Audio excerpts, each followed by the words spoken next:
وَلْتَكُنْ مِنْكُمْ أُمَّةٌ يَدْعُونَ إِلَى الْخَيْرِ وَيَأْمُرُونَ بِالْمَعْرُوفِ وَيَنْهَوْنَ عَنِ الْمُنْكَرِ وَأُولَئِكَ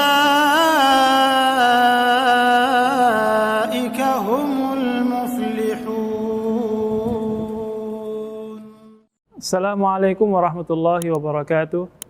Alhamdulillah wassalatu wassalamu ala Rasulillah wa ba'd. Saudara sekalian yang dicintai Allah Subhanahu wa taala, tema kita kali ini adalah tadabbur surah Al-Kautsar. A'udzubillahi minasyaitonir rajim. Bismillahirrahmanirrahim. Inna a'tainakal kautsar fashalli li rabbika wanhar inna syani'aka huwal abtar. Surah Al-Kautsar ini adalah surah yang paling pendek dalam Al-Qur'an. Terdiri dari 3 ayat dan setiap ayatnya cuma terdiri dari 3 dan 4 kata. Nyaris dia cuma sekitar 10 kata saja. Tapi surah ini mengandung makna yang luar biasa tentang kaedah yang penting dalam kehidupan, di mana ketika kita mengamalkannya maka ada sesuatu yang dahsyat insya Allah Allah berikan pada kehidupan kita. Surah ini dimulai dengan khitab Allah Subhanahu wa taala kepada nabinya sallallahu alaihi wasallam, "Inna a'tainakal kautsar." Sungguh kami telah memberikan kepadamu hai Muhammad Al-Kautsar. Al-Kautsar ini dalam literatur tafsir itu ada 2 maknanya. Yang pertama, Al-Kautsar itu adalah al-khairul katsir. Kalau untuk Nabi sallallahu alaihi wasallam, Allah mengingatkan bahwa kami telah memberikan kepadamu hai Muhammad kebaikan yang sangat banyak. Nikmat yang paling besar yang Allah berikan kepada Nabi sallallahu alaihi wasallam setelah iman adalah Allah memilihnya menjadi seorang nabi dan rasul. Dan tidak ada kedudukan yang lebih tinggi dibanding posisi ketika seorang hamba dipilih dan diangkat menjadi seorang utusan Allah Subhanahu wa taala. Dan ini adalah pemuliaan yang luar biasa yang Allah berikan kepada Rasulullah Sallallahu Alaihi Wasallam. Kemudian makna yang kedua dari Al-Kautsar itu adalah sungai atau telaga khusus yang disediakan khusus untuk Rasulullah Sallallahu Alaihi Wasallam dan umatnya. Dalam sebuah hadis diriwayatkan oleh Anas ibnu Malik, kunna inda Rasulillah sallallahu alaihi wasallam faghafa ilfa'atan thumma ibtasama wa qulna ya Rasulullah limadha tabassamta wa qala an-nabi sallallahu alaihi wasallam qad nazala alayya ayatan inna a'tainakal kautsar summa tala ila akhir surah. Nabi SAW suatu saat, kata Anas, bersama kami tiba-tiba Rasulullah SAW terpejam matanya sambil terduduk. Kemudian Nabi tersenyum. Maka kami bertanya, ya Rasulullah, kenapa engkau tersenyum? Sangat sumringah wajahmu. Maka Rasulullah SAW mengatakan bahwa baru saja Jibril datang kepadaku membawa wahyu surah Al-Kautsar, inna a'tainakal kautsar. Kemudian Rasulullah SAW waktu itu bertanya, atadruna mal kautsar? Apakah kalian tahu apa itu Al-Kautsar? Maka sahabat menjawab, Allah wa rasuluhu a'lam. Allah dan Rasulnya yang jauh lebih tahu. Maka Nabi SAW menjelaskan bahwa Al-Kautsar itu nahrun wa'adanihi rabbi fil jannah taridu alaihi ummati yaumal qiyamah. Al-Kautsar itu adalah telaga di surga yang disediakan untukku dan akan didatangi oleh umatku nanti di hari kiamat. Dalam riwayat ini disebutkan, man syariba minha lan yadhma abada. Siapa yang minum dari air telaga itu maka dia tidak akan pernah haus selama-lamanya. Dan dalam hadis At-Tirmizi, Nabi SAW menjelaskan, hadis Ibnu Umar radhiyallahu an, hafatahu min zahab wa majrahu al-yaqutu wal lu'lu wa turbatuhu atyabu minal misk. bahwa telaga Al-Kautsar itu dua pinggirannya itu terbuat dari emas. Ya. Tempat mengalirnya itu di bawahnya terdapat batu-batu permata yang sangat mahal. Kemudian tanahnya itu lebih harum dibanding wangi kasturi. Allahu Akbar. Ini adalah penjelasan Nabi SAW tentang sungai yang Allah sediakan untuk Nabi dan umatnya di surga. Maka waktu itu Rasulullah sumringah, Rasulullah berbahagia, Rasulullah tersenyum. Ya. Dan dalam konteks ayat ini Allah mengingatkan Nabi-Nya SAW tentang betapa banyak nikmat yang telah Allah berikan kepadanya. Dan ini juga ayat ini juga kalau kita tarik untuk diri kita, untuk orang-orang yang beriman, Allah ingin mengingatkan kita, inna a'tainakal kautsar. Sungguh kami telah memberikan kepadamu, kepada kalian, nikmat yang sangat banyak. Allah Subhanahu wa Ta'ala dalam kehidupan ini memberikan kepada kita pemberian yang luar biasa. Ya. Puncak nikmat itu ketika kita dipilih menjadi hamba yang beriman. Kemudian dalam kehidupan ini begitu banyak nikmat Allah Subhanahu wa Ta'ala kepada kita. Ya. Dan Allah mengingatkan, wa in ta'uddu ni'matallahi la tuhsuha. Kalau kalian hendak menghitung nikmat Allah Subhanahu wa Ta'ala, maka kalian tidak akan pernah mampu untuk menghitungnya. Karena begitu banyaknya nikmat Allah yang diberikan kepada kita. Berapa kita ingin hargai nikmat penglihatan?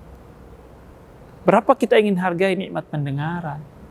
Berapa nilainya ketika kita bisa berjalan dengan normal, kita bisa berbicara, kita bisa bernafas, kita mendapatkan oksigen di alam raya ini secara gratis. Coba kita renungkan, ya. Kalau umpamanya terjadi masalah di alat pernapasan kita sehingga kita harus memakai alat bantu pernapasan, tabung oksigen.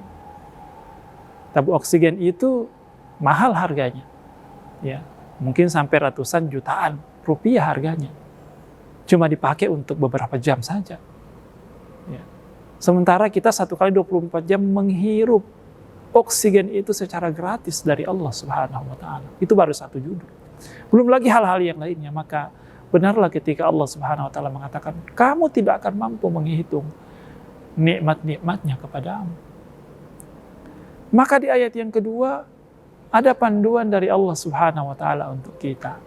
Kalau kita sudah mengakui, menyadari begitu banyak nikmat Allah Subhanahu wa Ta'ala kepada kita, maka jadilah engkau hamba yang bersyukur.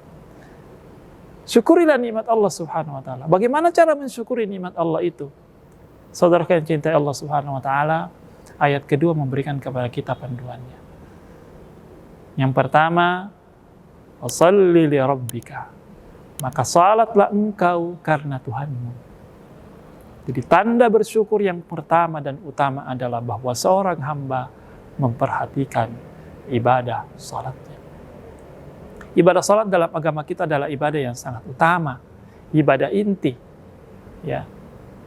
Bahkan dia menjadi penentu nanti di akhirat, awwalu ma yuhasabu bihil abdu yaumal qiyamati shalah. Yang pertama kali dihisab nanti di hari kiamat dari seorang hamba itu adalah ibadah salatnya. Itu akan menentukan nasibnya pada etapa berikutnya di alam keabadian. Maka ketika seorang hamba ingin membuktikan kesyukurannya kepada Allah Subhanahu wa Ta'ala, maka hendaklah dia senantiasa menjaga salatnya. Yang nomor satu adalah ibadah salat fardu. Ya. Coba kita lihat bagaimana Rasulullah SAW dalam sebuah riwayat Nabi SAW diceritakan oleh Aisyah radhiyallahu anha, kana Rasulullah sallallahu alaihi wasallam yaqumu minal laili hatta tatafattara qadamah. Adalah Nabi sallallahu alaihi wasallam, beliau bangun qiyamul lail itu sampai bengkak kedua kakinya. Lama sekali Rasulullah SAW berdiri. Ibadahnya panjang, salatnya panjang. Sampai Aisyah radhiyallahu anha bertanya kepada suaminya, ya Rasulullah, lima fa'alta hadza? Wa qad ghufira laka ma taqaddama min dzambika wa ma ta'akhkhar. Ya Rasulullah, kenapa engkau melakukan ini semuanya?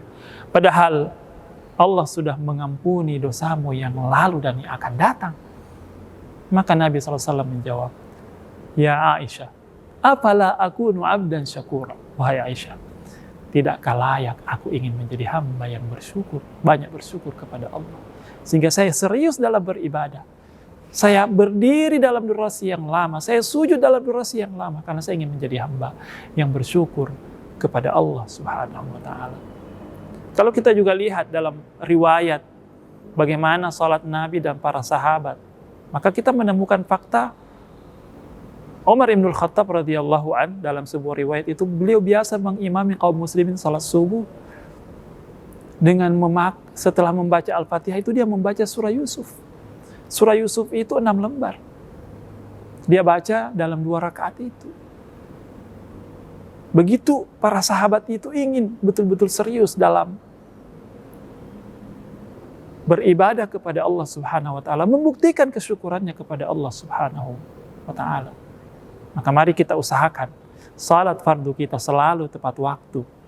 Salat fardu kita dipenuhi dengan konsentrasi dan khusyuk kepada Allah Subhanahu wa ta'ala, karena itu adalah indikator utama kualitas ibadah salat ketika dilaksanakan tepat waktu. Kemudian yang kedua, dilaksanakan dengan sepenuh penghayatan jiwa, kekhusyuan yang tinggi kepada Allah Subhanahu wa ta'ala. Dan yang kedua, ayat ini memberikan kepada kita panduan bagaimana cara bersyukur adalah wanhar, dan berkurbanlah. Ayat ini adalah dalil syariat ibadah kurban. Ya, tidak lama lagi kita akan merayakan Idul Adha, hari raya Idul Adha, di mana kita disunnahkan, diperintahkan untuk berkurban, menyembelih hewan, sapi, kambing, unta, ya, untuk kita bagikan kepada orang-orang yang membutuhkan. Lambang berkurban ini adalah berbagi. Itu adalah lambang kedermawanan.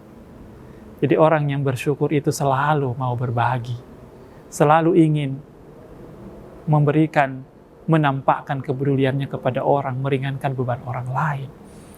Sifat orang mukmin itu adalah identik dengan kedermawanan. Dia selalu ingin memberikan, membagi apa yang bisa dia bagi dalam apa yang Allah titipkan kepadanya, ilmu, pengetahuan, ya, nasihat, materi, dan yang lain-lainnya. Dan ternyata itu dalam makna ayat ini adalah bukti kesyukuran kepada Allah Subhanahu wa ta'ala. Dan orang-orang yang beriman itu memang selalu ingin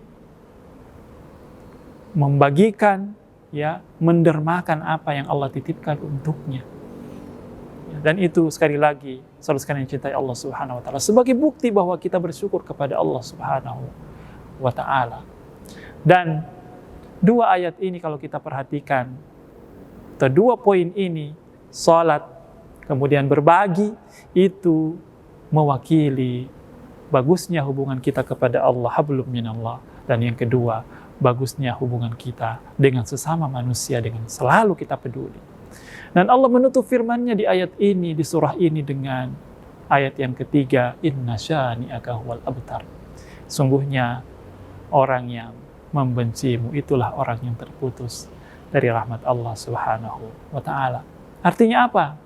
Saudara sekalian cintai Allah Subhanahu wa ta'ala, ketika dalam kehidupan ini kita sudah berusaha memperbaiki hubungan kita kepada Allah, berusaha memperbaiki hubungan kita dengan sesama manusia, lantas terjadi hal yang dalam kehidupan ini tidak bisa kita hindari. Orang yang tidak senang kepada kita, orang yang sirik, orang yang benci, itu selalu saja ada. Tapi kata Allah Subhanahu wa ta'ala, selama kamu baik, selama kamu saleh, menjaga hak-hak Allah, menjaga hak sesama manusia, lantas engkau dimusuhi, engkau dibenci, maka sungguh orang yang membencimu itulah orang yang terputus dari rahmat Allah Subhanahu wa ta'ala. Jangan kita mudah untuk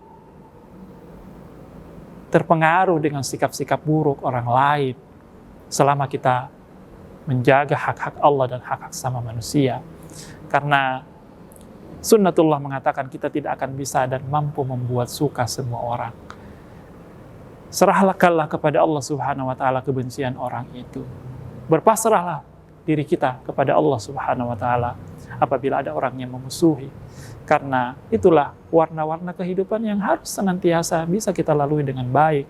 Dan Sungguh ayat ini luar biasa memberikan kepada kita panduan tentang bagaimana kita menapaki kehidupan kita dengan indah, diisi dengan kesyukuran kepada Allah Subhanahu wa Ta'ala, berupa silaturahim, bagusnya hubungan kita kepada Allah Subhanahu wa Ta'ala, dan itu adalah bekal yang utama dalam hidup ini. Semoga kita bisa melaksanakannya, bisa mengamalkannya, sehingga kita menjadi manusia yang diangkat derajatnya di sisi Allah Subhanahu wa Ta'ala. Amin Allahumma amin. Assalamualaikum warahmatullahi wabarakatuh.